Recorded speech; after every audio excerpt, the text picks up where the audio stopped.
day 2 trying to get some work done on this roll cage.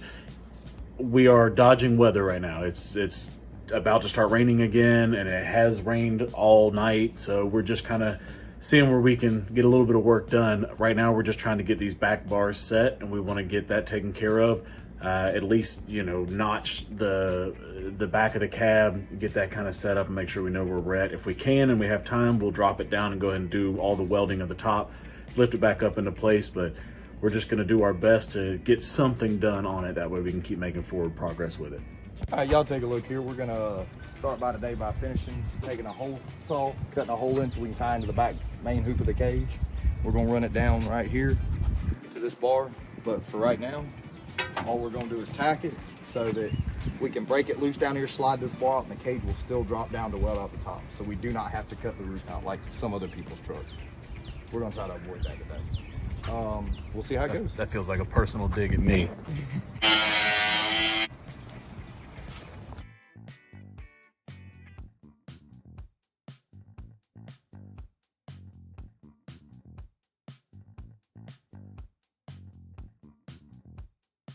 So whenever we do a cage that comes through the back of the cab like that, roll cage specs say for what we're trying to do, the 850 cert, that it has to have a 30-degree angle on any of the rear supporting bars.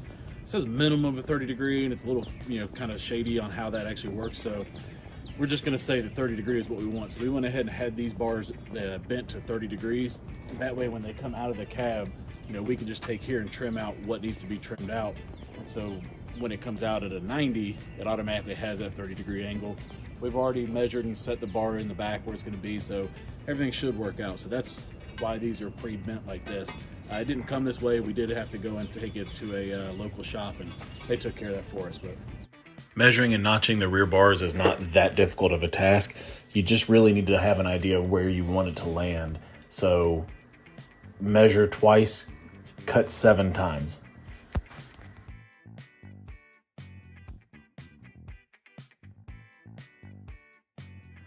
Then we got to set the bed back on the frame rails and get it squared up so we have an idea of where it's going to sit. Need to make a couple of quick notches in the bed so that we can have enough room to drop the cage down once it's all said and done, since we won't be able to get the bed back off of it.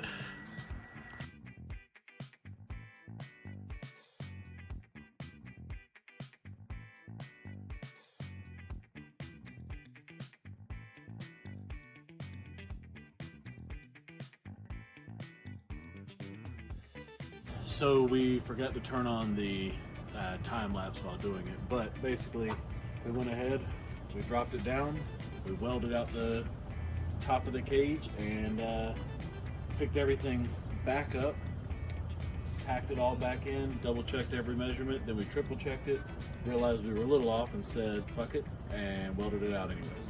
So the cage is 90% welded out. We have a little bit more to do on the outriggers, and once that's done, we'll go ahead and mount the seat and set in the door bars, the harness bar, and the little kicker bars. So until then, we're calling it a day.